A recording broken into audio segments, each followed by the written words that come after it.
Bonjour, je m'appelle Jordan Smith, je suis fondateur du groupement Smith Réseau qui a été créé en 2017. Smith Réseau, c'est plusieurs entités dans un même groupement. Donc il y a une entité de peinture, il y a une entité de plomberie, il y a une entité d'électricité et il y a SRB, donc la Société Générale de Bâtiments. Et le but, c'est de pouvoir apporter tout service à un même client. Après mon brevet des collèges, j'ai fait un BEP électrotechnique et par la suite un bac pro électrotechnique. À la fin de mon apprentissage, parce que je l'ai fait en alternance, j'ai décidé de monter ma société d'électricité. Donc voilà comment ça a démarré. En parallèle de ça, j'ai voulu continuer mes études, un peu pour satisfaire papa et maman. Donc j'ai fait un BTS NRC. À côté de ça, négociation relations clients. Je ne suis pas allé au bout de mon parcours parce que l'entreprise me prenait beaucoup de temps. Donc après, j'ai privilégié le développement de l'entreprise à défaut d'avoir mon BTS. Mes études m'ont énormément aidé dans mon parcours entrepreneurial. J'ai fait des études spécialisées en électrotechnique, donc ça m'a permis de commencer avec un métier qui était déjà acquis. Surtout que je faisais de l'alternance, donc ça m'a permis, quand j'ai monté ma boîte, d'avoir une vraie expérience de terrain. Et au fur et à mesure des rencontres, de l'expérience, de pouvoir développer d'autres compétences, dont aujourd'hui le tout corps d'État. Dans l'ensemble, plutôt bien. Après, il y a eu quelques éléments à régler. Par exemple, la mise en chômage partiel de certains des salariés. Donc forcément, il fallait en laisser certains chez eux et d'autres non. Donc ça, déjà, c'est une problématique sociale qui a été assez gênante. À part ça, il y a eu la mise à l'arrêt de certains chantiers aussi, qui ont été repris après. Donc on va dire que c'est un décalage de chantier. Il y a des personnes qui ont connu des cas bien plus graves que ça. Mais dans l'ensemble, voilà les problématiques que j'ai rencontrées.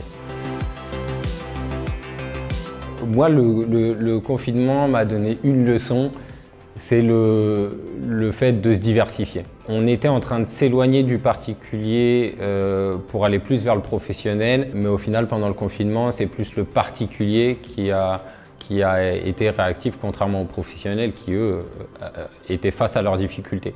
Donc déjà, ça m'a donné une première leçon, c'est que répartir son chiffre d'affaires entre plusieurs clients, c'est quand même sympa.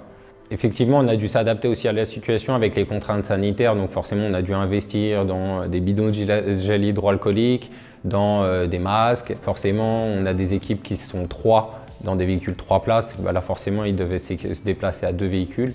Donc on a dû s'adapter un peu à la circonstance de cette façon-là. Pour ma part, au niveau des aides, on a bénéficié de deux types d'aides. La première, ça a été le chômage partiel. Effectivement, sans ça, je pense qu'on ne s'en serait pas remis.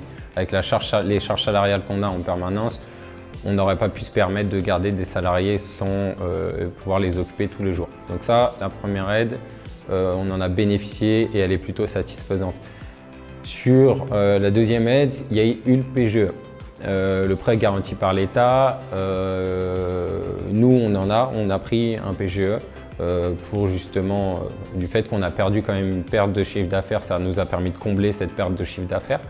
Donc dans l'ensemble, pour ma part, je suis plutôt satisfait des aides qui ont été mises en place autour du secteur du bâtiment. Alors oui, effectivement, on a rencontré certains obstacles, surtout tournés autour de la logistique. L'approvisionnement de matériel était très compliqué, quasiment tous les fournisseurs étaient fermés. On a une dizaine de fournisseurs différents, sur ces 10, il n'y en avait qu'un qui était ouvert. Donc forcément, ça donne des délais d'attente qui sont énormes, des prix en hausse. Donc on a une vraie problématique à ce niveau-là, c'était vraiment la problématique logistique. C'est plus sur tout ce qui va être protection individuelle du personnel. Donc tout ça, vraiment, on l'a revu. Maintenant, dans chaque avion, il y a au moins 3 boîtes de masques d'avance. Il y a forcément un bidon de gel hydroalcoolique. Enfin, voilà, c'est vraiment tout ça qui a été aménagé pour faire face à la crise sanitaire. Hormis ça, il n'y a pas eu d'autres contraintes.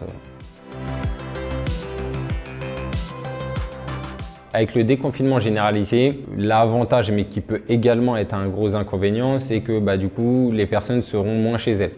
Donc forcément, qui dit moins chez elle, moins accessible. Donc sur des grosses copropriétés ou des bailleurs sociaux, pour avoir accès au logement, ça peut rendre les choses plus difficiles.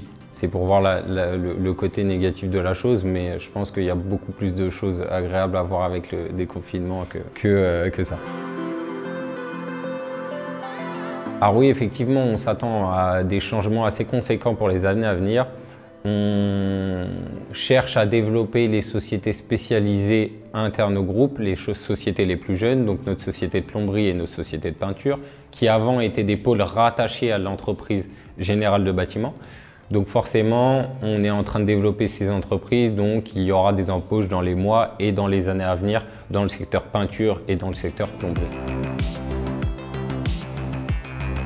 D'ici la fin de l'année, je pense que le temps que les gens sortent vraiment du déconfinement, que les entreprises se réorganisent comme elles étaient organisées avant, ou du moins en prenant le son de ce qui s'est passé ces derniers mois.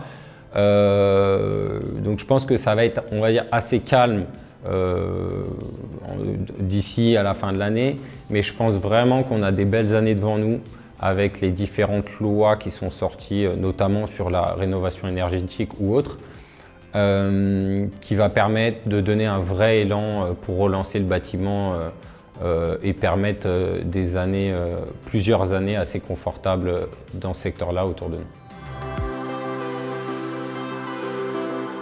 Rénover l'intégralité d'un centre commercial, par exemple, type Galerie Lafayette. Voilà.